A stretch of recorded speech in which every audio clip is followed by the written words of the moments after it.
I've already reviewed the manual transmission Mazda 3 Grand Touring version. Behind me is the automatic transmission version. Will I be impressed? Let's find out. The transmission doesn't dictate the shape, there's no difference. But this one looks particularly aggressive with the blacked out wheels. It still has the Mazda smiley grille up front, which I think looks great, and of course makes it easily identifiable as a Mazda. It's a bold look and it stands out as a great looking hot hatch in today's market. Nice. I also think the interior stands out too. The driver's seat has manual control, and I do think it stands out with this two-tone look here with a bit of red piping. It's got nice side bolsters to keep you in when cornering and contours the shape of the body very well. The armrest has matching red piping plus kind of a quirky cutout for the cup holders.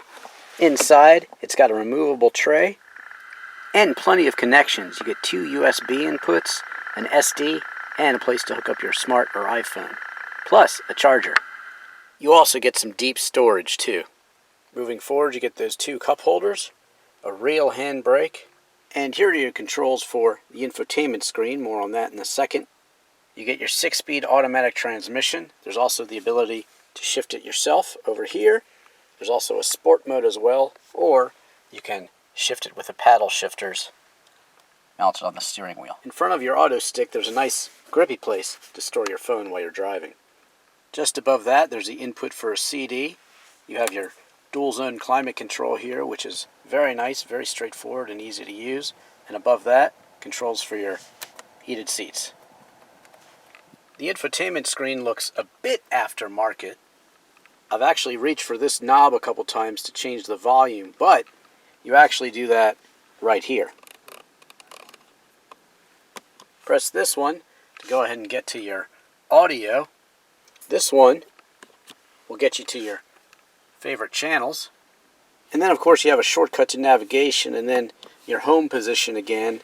You can jog and shuttle through this knob, also press it. So that's basically how you navigate around. It takes a little bit of getting used to, and I think there's certainly better ways to do it out there, but once you get to know it, it does work okay. I previously reviewed the 6-speed manual version, and I gave it a Drivin Ivan tech score then of 7.5, and nothing's changed, so I'll go ahead and leave it the same for this one. But quirkiness of the infotainment screen aside, it is a very nice and attractive interior. But Mazda's steering wheel here feels excellent in your hands. You've got controls for Bluetooth, your radio and channel here, plus some info here. Scroll through and you can see your range, average speed, current MPGs, and then on the right side you have controls for the cruise control. Driving enthusiasts will appreciate the large tachometer, which helps when you're shifting yourself. You also get a digital readout of the speed, which is nice. Bit more info here about your trip, and like I said, that information screen on the right. You do have the ability to turn off the traction control, the blind spot monitoring, and the auto lighting, but I don't recommend it. You do get a nice bit of storage in the glove box. It is larger than most. On the door you have controls for your power windows, door locks, and windows. Place to store your phone here, cup holder, and some storage down below. All in all, the interior is a good balance between tech, comfort, and luxury. Out back you get some storage in the door, plus a place to store a phone, and seating for up to 3 across. Pop open the trunk, and you've got a cover, plus a net, and very decent storage to begin with. Of course, you can increase that storage by popping down the rear seats, and then you can even fit a bike in the back.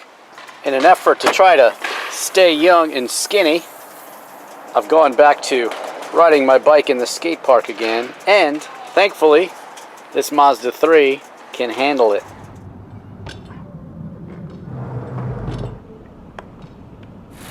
Powering the Mazda 3 is a Skyactiv 2.5-liter dual overhead cam 4-cylinder that makes 184 horsepower and 185 pound-feet of torque.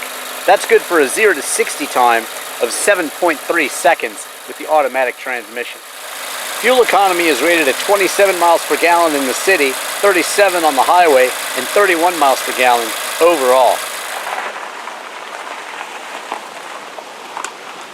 Pricing for this 2016 Mazda 3 Grand Touring starts out at $26,495. There's a $1,750 appearance package, which includes the front air dam, door mirror caps, rear hatch spoiler, rear bumper skirt, and side still extensions.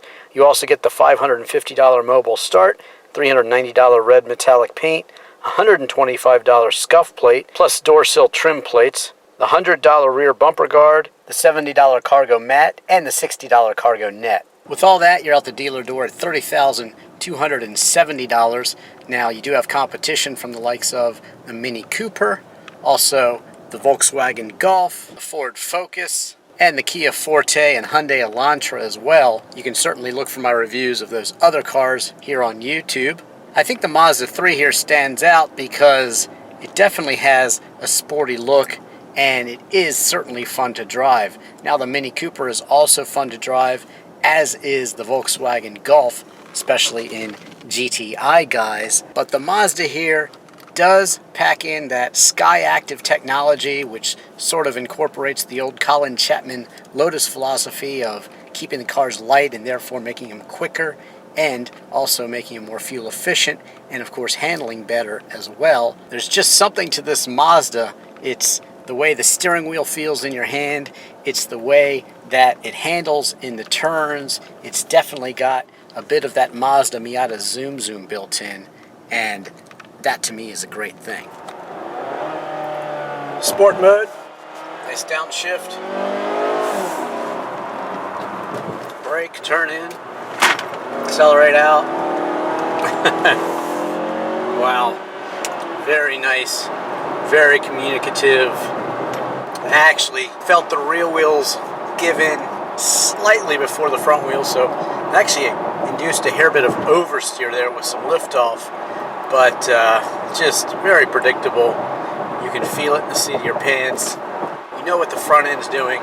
You know what the rear end's doing. You got plenty of power and a great exhaust tone too.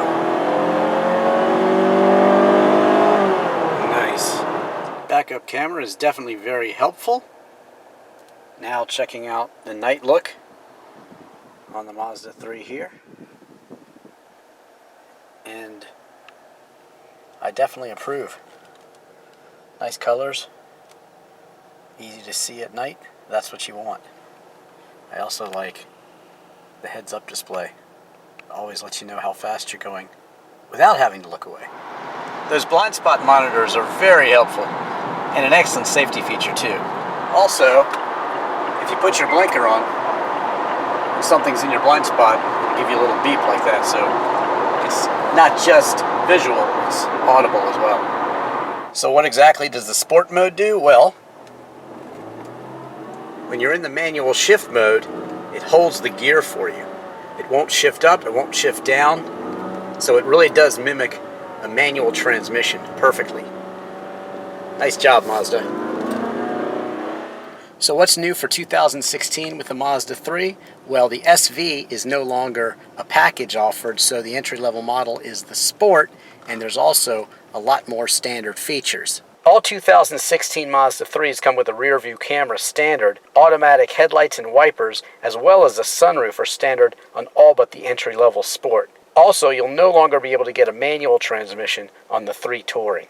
So in the end, despite the fact that I gave it a 7.5 for my technology integration, the Mazda 3 is still an extremely fun hot hatch to drive. It's good looking, it offers very nice luxury features like heated seats, and it also has the latest in tech. Even if I'm not too thrilled with the way they integrate it, this is an extremely fun car to drive, and that is very important to me. Now, purists might want the 6-speed manual version. You can look for my review of that one elsewhere, but this one with the way you can shift it on the stick or shift it with the paddle shifters, to me, is the best of all worlds.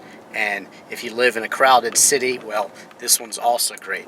The Mazda 3 is extremely versatile. You can fit up to 5 people. As I showed earlier, you can throw a bike in the back. You can just store a lot of stuff back there. So it's a great all-around hatchback, and I think a very hot hatch.